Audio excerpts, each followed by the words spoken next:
여러분 안녕하십니까. 누리PD입니다. 자, 시간과의 싸움, 시간과의 전쟁을 하고 있는 두 사람. 한 사람은 윤석열 대통령, 또 한 사람은 이재명인데요. 이 두 사람이 사실 서로의 약점을 너무도 잘 알고 있죠. 이재명은 빨리 끝내려고 하는 거고요. 윤석열 대통령은 시간을 끌어야 됩니다. 이왕이면 4월까지 끌 수 있으면 제일 좋습니다. 그 사이에 이제 트럼프 대통령도 취임하고요. 본격적으로 미국이 이 부정선거 관련해서 움직일 것이다라는 희망이 있죠. 이재명도 이걸 잘 알아요. 트럼프 대통령은 다른 건 몰라도 이 부정선거만큼은 그대로 두지 않을 것 같아요. 지금 평소에도 부정선거를 강력하게 주장해왔고 그것을 밝히자라고 했던 인물을 FBI 국장에 이제 임명한다. 뭐 이런 어떤 뉴스도 나왔었고요. 그리고 저 주요한 어떤 그 포진 속에 부정선거 주장자들이 몇몇 들어가 있습니다. 저는 분명히 이제 트럼프가 이 거대한 부정선거 카르텔에 손을 댈 것으로 이제 봅니다. 지난 4년간 절치부심했거든요. 자기가 이겼는데 떨어진 것으로 되었기 때문에 건너뛰는 대통령에 이제 성공하면서 이제 뒤집어진다, 경악할 일이 생긴다 이렇게 보는 거죠. 그런데 이런 것을 우리가 보려면요, 특히 윤 대통령이 대통령으로 있으면서 이것을 보려면은 대통령이 살아 있어야 되잖아요. 일단 헌법재판소가 결정해버리면, 인용해버리면 뭐 그 후로는 어떤 방법도 없습니다. 혁명밖에 답이 없어요. 근데 혁명이라고 하는 것은 희망사항이지 그게 가능할 것으로 보는 사람은 사실상 뭐 거의 없고, 자, 때문에요, 이 법적 이제 심판이 될 수밖에 없는데 여기서 대통령이 이제 승리를 해야 됩니다. 그러자면 무조건 끌면 좋다, 시간을. 그런데 이 시간과의 전쟁은 이재명이가 어쩌면 더 다급하다라고 볼 수밖에 없습니다. 그런 정황이 지금 드러나고 있는데요. 지난 11월입니까? 그때 이제 1심 선고 두 개가 있었죠. 하나는 공직선거법, 하나는 위정교 사건이었는데요. 공직선거법이 먼저 나왔었잖아요. 이제 그게 이제 633 그 원칙이라고요. 이 선거법 관련해서 이 재판은 1심은 6개월, 2심은 3개월, 마지막 최종심은 3개월. 이런 633 공식이 있습니다. 원칙이랄까. 자, 여기에 따르면 이재명은 내년 2월에 드디어 이제 2심 선고가 이제 일어나는 거죠. 얼마 남지 않았습니다. 거기서 만일에 또다시 유죄가 선고될 경우에 이재명은 아마 한번 비틀할 겁니다. 치명타를 입는 것이죠. 지금 야권에서 사람이 아예 없는 것처럼 보이지만 비명, 반명들이 있거든요. 그리고 이제 문재인을 중심으로 한 그 세력들이 있어요. 분명히 어떤 반격이 일어나면서 이재명의 위상이 흔들립니다. 그렇게 되면 야권이 전국 주도권을 일정 부분 또 약간 이렇게 놓아야 될 부분도 있어요. 지금 같은 이런 상황 속에서 여당이 치고 들어갈 수 있는, 대통령이 공격할 수 있는, 치고 들어갈 수 있는 그런 허점이 생기는 거죠. 결국 시간입니다, 시간. 자, 이재명은 어쨌거나요, 이 사법 리스크 때문에 지금 지지율은 무조건 뭐 높게 나오고 혼자 독주하는 것처럼 보여도 결국에는 아무리 그래도 그렇지 저런 사람을 어떻게 대통령이에 라고 하는 그런 양식이 있는 상식 가진 국민들이 심판을 할 수밖에 없습니다. 그래서 지금 여당 후보들도 말이죠, 상대가 이재명이라서 다행이다 이런 말을 다 하고 있죠. 홍준표도 그렇고 오세훈도 그렇습니다. 이들이 만일에 조기 대선이 열린다면은 이길 자신 있다라는 이야기죠. 왜 그런가 하면은 워낙 약점이 많은 인물이다.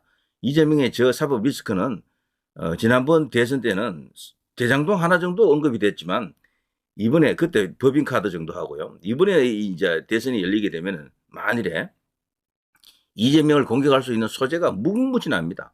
그때의 거의 한 5배, 6배 정도 많습니다. 실제 이제 그게 또 재판으로 이행된 게 너무 많고요. 이재명은 월화수목금 계속 재판장에 나가야 돼요. 월화수목금. 그런 사람을 어떻게 대통령에 세웁니까? 공격할 수 있는 소재가 무궁무진하다. 때문에 지금 지지율만 봐서는 안 된다라는 거죠. 충분히 그 지지율이 흔들리면서 완전히 판을 갈아엎을 수도 있다. 그리고 지지율 조사 자체도요, 분위기를 많이 탑니다, 원래. 거기에는 헛수가 많이 들어가요. 꼭 조작이 아니더라도 이 실제 민심과 다를 가능성도 굉장히 큽니다. 때문에 반격의 여지는 있다. 현 시점에서 여론이 어디로 이제 흘러가느냐, 민심이 출렁거리는 그 이제 정도 파장이 가장 중요하겠죠. 자, 이재명이가요, 개인적으로 개별 사건마다 가장 두려워하는 사건은 공직선거법하고 위정교사 요 두 개였다라고 보통 이야기하는데요. 요게 이제 비교적 간단한 구조로 되어 있고 이 빨리 이렇게 선고할 수 있는 가능성이 큰 그 사건이기 때문에 그런데요. 그렇지만 그 두 개와 함께 더 사실은 더 쫄고 있는 사건이 이거죠. 원래는 바로 대북 송금, 방북비 대납 인정 뭐 요건데 말이죠. 여기 핵심 고리가 바로 이화영 아닙니까? 이화영 하면은 이재명이 경기도지사 할 때 이제 부지사 했던 인물인데요. 이화영 뒤에 누가 있느냐? 이해찬이 있습니다. 왜냐하면 이해찬의 이제 비서였었거든요. 그 인연으로 지금 이재명에게 가 있는 겁니다. 그래서 이 야권에서 일어나는 큰 그림들은요, 특히 이 이재명 관련해서 그동안 쭉 이재명이가 대선 주자급으로 이렇게 올라오면서 그 뒤에 그 또아리 털고 앉아가지고 큰 그림을 그리고 있는 것은 이해찬이다. 그래서 좌파 서열 1이다 이런 말이 있죠. 저는 이 이화영이가 여기 이재명에게 가 있었던 것도 그 연장선에서 이제 그런 일이 일어났고요. 또 이재명 개인적으로는 또 그 뒤에 또 다른 어떤 라인이 또 있겠죠. 지금 우리 우파에서 이야기하는 경기 동부 연합 같은 이런 것, 그리고 종북 친북 세력들이 이제 그 뒤에 있지 않겠나 이제 이렇게 보는 겁니다. 정진상도 그렇게 이제 해석하고요. 그래서 그런 이야기는 수도 없이 했잖아요. 자, 그런 고리를 보면 너무도 위험한 인물이다라고 볼 수밖에 없습니다. 근데 이 이재명이가 가장 두려워하는 재판이 사실은 이거다라는 거죠. 요거는 이화영이가 이 관계를 볼 때 둘은 서로 모를 수가 없는 사이고 관계입니다. 이화영이가 저기 도지사 모르게 부지사인 이화영이가 뭐 그런 큰 일을 저질렀다라고 보는 것은 말이 안 되는 거고요. 그런데 지금 모른다라고 딱 잡아떼는 거잖아요. 근데 이화영이는 2심에서도 또 징역형이 유죄 선고됐습니다. 1심이 9년 6개월 징역형이었는데 2심에서는 조금 떨어졌죠. 7년 8개월 나왔으니까요. 뭐 그렇지만 그대로 인정이 됐다라는 겁니다. 정상 참작을 좀 했겠지만 여전히 중형이죠. 이걸 보더라도 이건 명백한 겁니다. 1심, 2심 이렇게 다 중형 나온 게 최종심에 가서 이 뒤집힐 가능성은 거의 없습니다. 자, 이화영이 이제 똥줄 타는 겁니다. 다급해졌죠.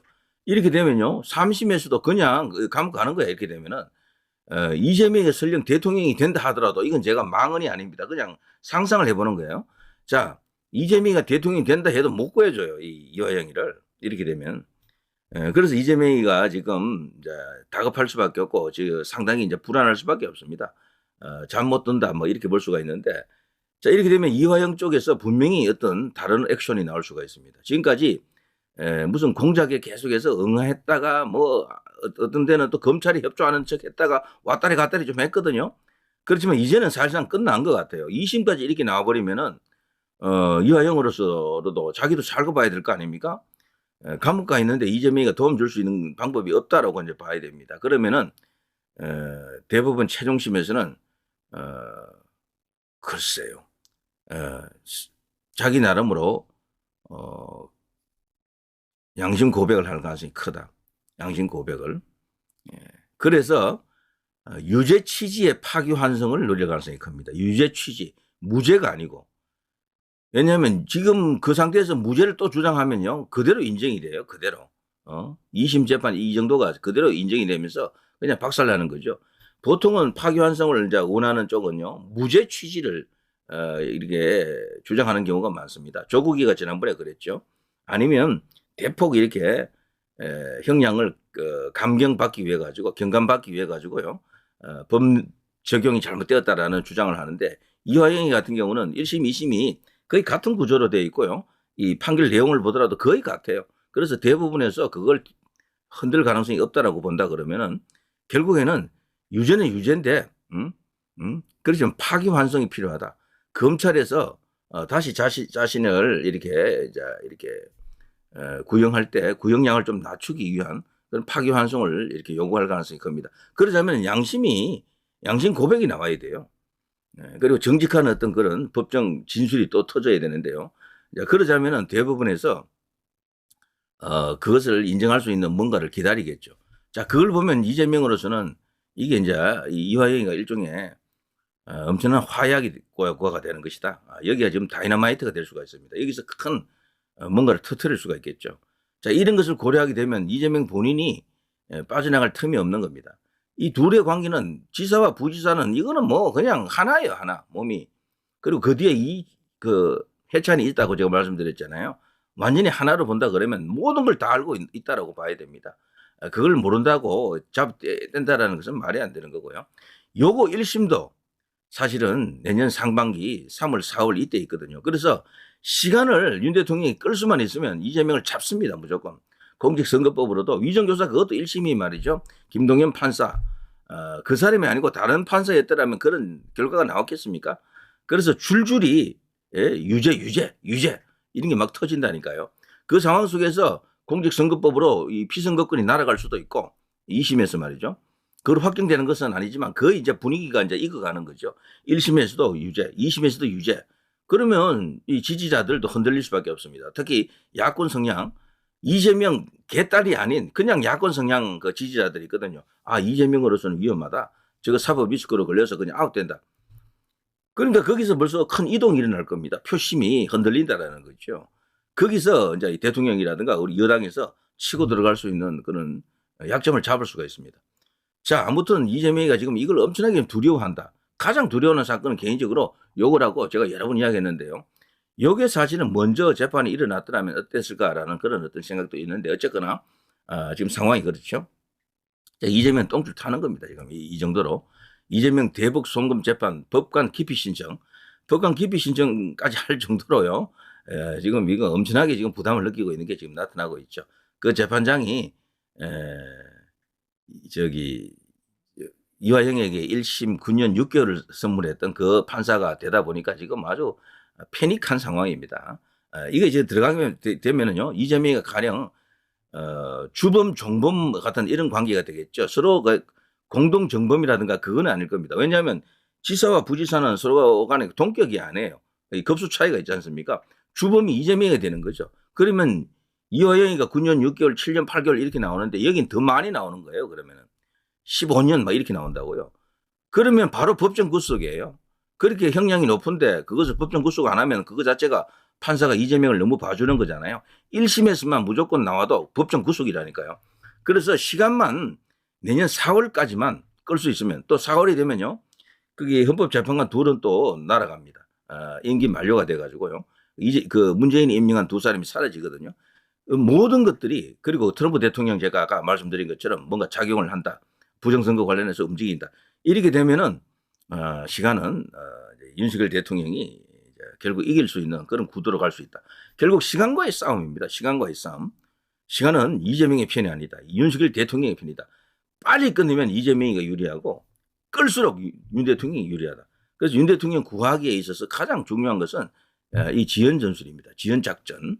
이것을 성공을 반드시 시켜야 되고요. 여기에 국민의힘이 지금 현재는 조금 냉랭한 것 같아도요. 비대위 체제가 이제 완성이 되고 하면은 대통령을 아마 협조할 겁니다. 도와줄 겁니다. 상당히 시간 끄는데 국민의힘도 작용을 해줘야 되고요. 자, 그럴 경우에 이제 우파, 애국, 자유, 보수 국민들이 계속해서 어떤 분위기를 만들면서 대통령을 지키자, 구하자 이런 캠페인이 크게 일어나야 되겠죠. 저는 그러면은 충분히 가능하다고 봅니다. 결국에는 최소한 지금부터 한 2달 이상 끌고 가는 이것이 가장 중요하다라고 볼 수 있는 거죠.